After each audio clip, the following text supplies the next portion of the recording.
મોહબ્બતના સવાલોના કોઈ ઉત્તર નથી હોતા અને જે હોય છે તે એટલા સધર નથી હોતા. મળે છે એક જ પ્રેમને સાચી વાત દિલની, બધાએ ઝેર પીનારા કાંઈ શંકર નથી હોતા. નાકડ મારવાની દવા પીને લાંબો થઈ ગયો હોય એને નીલકંઠ ન કહેવાય. માઇક ટેસ્ટિંગ માટે બોલતો હતો કે આ તમે તાળીઓ પાડી અને હસ્યા એટલે ખબર પડી કે માઇક બરોબર છે, લાંબુ હાલશે, વાંધો નહીં આવે. સમંદરના તરંગો ચાંદલીમાં લીન લાગે છે, પવનની લહેર પણ ઝલકી ઉઠેલી બીન લાગે છે. એ કુદરત હોય કે માનવ એક સરખો અનુભવ છે. આ યુવાની હોય છે ત્યારે બધું રંગીન લાગે છે. તમે એમ વિચારતા હશો ને કે હવે શું બોલશે? હું એ વિચારું છું કે હું શું બોલીશ. ભરેલી બંદૂક હોય ને એનાથી એક જણો બીવે, જેણે હાથમાં ભરેલી બંદૂક રાખી હોય સામેવાળો એનાથી બીવે કે આની જોડે બંદૂક છે. પણ ખાલી બંદૂક હોય નથી એનાથી બેય બીવે. જેણે તાકી હોય એ બીવે અને સામેવાળો બીવે. સામેવાળાનો એમ હોય, એને ખબર ન હોય કે આની સામેવાળા જેની પાસે બંદૂક છે એ ખાલી છે, એટલે એને એમ હોય કે આ હમણાં ભડાકી દેશે એટલે એ બીવે. અને ખાલીવાળાને એમ બીવે કે ઓલાને ખબર જ્યારે પડશે કે આ ખાલી છે ત્યારે એ મને ધોઈ નાખશે એટલે એ બીવે. આમ તો મારું ગામ સુરેન્દ્રનગરનું થાન, ત્યાં મારે પ્રોગ્રામ ન હોય તો હું ત્યાં ચાલવા નીકળું સાંજે આંટો મારવા. પણ અહીં અમદાવાદ હોય ત્યારે સાંજે તો જાણે પ્રોગ્રામ હોય એટલે પછી સવારે વોકિંગ કરવા નીકળે. એટલે ગુરુકુળ સ્વામિનારાયણ મંદિર એ 45 વર્ષથી મારો ઉતારો છે. તો જે દિવસે પ્રોગ્રામ હોય એના દિવસે સવારે કે એના આગળ પાછળના દિવસે સવારે હું ચાલવા નીકળું. એમ એક દિવસ હું નીકળ્યો ચાલવા. એક હાળું જોયું છો, હમણાં લોકો હવે ચાલતા થયા છે. હા, લોકોને હવે સ્વાસ્થ્યનું ભાન થઈ ગયું છે એટલે હવાર પડી નથી નીકળી મંડે હાલવા. ઘણા તો એવા જાડા હોય, એમ કપડાં હમાતા ન હોય શરીર પર, તોય મદનિયું હાલ્યું જાય એમ હાલ્યા જાય. તો એક દિવસ પ્રોગ્રામના દિવસે સાંજે પ્રોગ્રામ હતો, સવારે મેં કીધું થોડું ચાલી આવીએ. તો ગુરુકુળથી હું હાલવા નીકળ્યો આમ માનવ મંદિર બાજુ. કે હાલતો જતો હતો તો થોડે આગળ ગયો તો એક જાડા કાકા પાછળથી આવીને મને ભટકાણા. મેં વળી આમ પાછળ ફરીને એમની સામું જોયું તો મને કહે છે, ધ્યાન રાખતો હતો, ખબર નથી પડતી ચાલવામાં. એનો એ અવાજ ને શરીર જોઈને મને થઈ ગયું કે ભાઈ આની જોડે પડાય નહીં હો, આને કંઈક કહીએ ને મારે તો આપણને પાડી દે. ત્યાં વળી એમની જોડે 12માં જેમ હારે 13મું હોય એમ કાકાની જોડે કાકી હતા.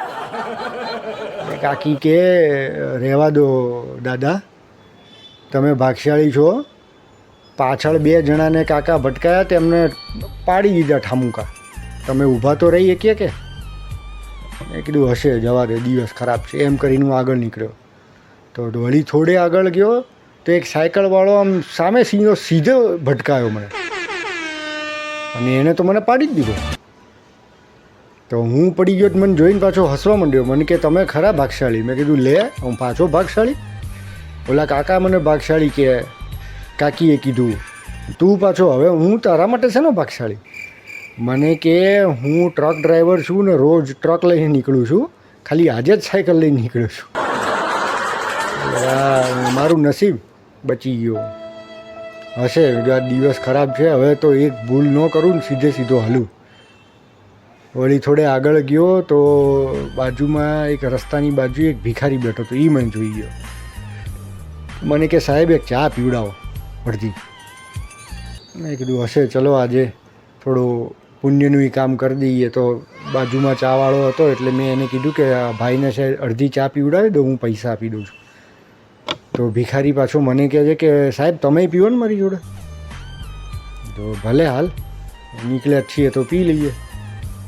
તો પછી તો ચા બનતી હતી ને બાજુમાં ગાંઠિયા હતા, એટલે મને એમ થયું સારું મને ભિક્ષુક મને કહે પહેલાં મને જ કહી દેવા દે. મેં કીધું ભાઈ હારોહાર 100 ગ્રામ ગાંઠિયા કરો. એટલે 100 ગ્રામ ગાંઠિયા લીધા, 50 એને આપ્યા, 50 મેં લીધા, અડધી ચા પીધી. ચા ને ગાંઠિયા ને ખાધું મેન ભિક્ષુકે બે. પછી મુસીબત શરૂ થઈ. સવારે નીકળ્યો તો ચાલવા લેંગો જબ્બો પહેરીને, તો આમ જાણે જમણા ખિસ્સામાં હાથ નાખવા ગયો ને જોયું તો 1 પૈસો ન મળે. એમ થયું હાલો ડાબા લેંગાના ડાબા ખિસ્સામાં રાખ્યા હશે, ડાબી બાજુ જોયું ખિસ્સામાં નાખીને તો એમાંય ન મળે. કીધું એ આ તો ભારે કરી. હવે જબ્બો ઉપર પહેર્યો તો મને ખબર છે કે એમાં ખિસ્સું નથી, તોય મેં તો આમ 3-4 વાર આમ હાથ કર્યો. અને ઓલો ભિખારી બધું જોઈ ગયો. મને કે સાહેબ રહેવા દો, મથોમાં હું આપું છું પૈસા. એની જોડે ઢગલો થઈ ગયો તો એ સવારનો 8-10 મંદિર ફરીને આવ્યો હતો.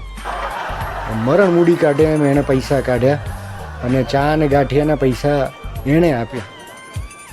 મને તો સારું આમ હું પાણી થઈ ગયો. મેં કીધું આને પૈસા દીધા એ પહેલાં કોક અહીંથી નીકળી ગયું હતું ઓળખીતું તો મારી આબરૂ બચી જાત. પણ તમે જોજો ટિકિટ પાસે હોય ને ત્યારે ટીટી નથી આવતા ટ્રેનમાં, અને ભૂખ ન લાગી હોય ને ત્યારે આમંત્રણ આવે. એટલે આ તો ભારે કરી. મને એમ થયું કે ભાઈ આ ભિક્ષુક કે મારા ચાને ગાંઠિયા પૈસા આપ્યા, પરોપકાર કરવા હું આવ્યો તો. પણ પછી મેં એને કીધું કે ભાઈ એક કામ કર, રિક્ષા ઊભી રખાઈ. મેં કીધું હાલો મારી જોડે રિક્ષામાં બેસી જાઓ. અહીંથી આ 2 કિલોમીટર દૂર જ ગુરુકુળ સ્વામિનારાયણ મંદિરમાં હું ઉતર્યો છું, ત્યાં જઈએ. રિક્ષાના પૈસા હું ચૂકવી દઈશ, ચા ગાંઠિયાના પૈસા અને આપી દઈશ તમને, અને ઉપરથી બીજા 10 રૂપિયા બક્ષિસે દઈશ. તો એ ભિખારી મને જોઈને કહે છે કે ભાઈ ચા ગાંઠિયામાં મને પાડ્યો, હવે રિક્ષામાં રહેવા દો. મેં કીધું લા ભણલા માણા તું શું વાત કરે છે, રિક્ષામાં પાડવાનું રહેવા દો, ચા ગાંઠિયામાં પાડ્યો. તું ભલા માણા કંઈક મને જોઈને તો વાત કરતો હો. ગમે તેમ હોય તોય હું કલાકાર છું. મને કે સાહેબ કલાકાર હશો તો મેં પાક્કા, નહીંતર ભિખારી પાસેથી કોઈ પૈસા ન પડાવીએ કે.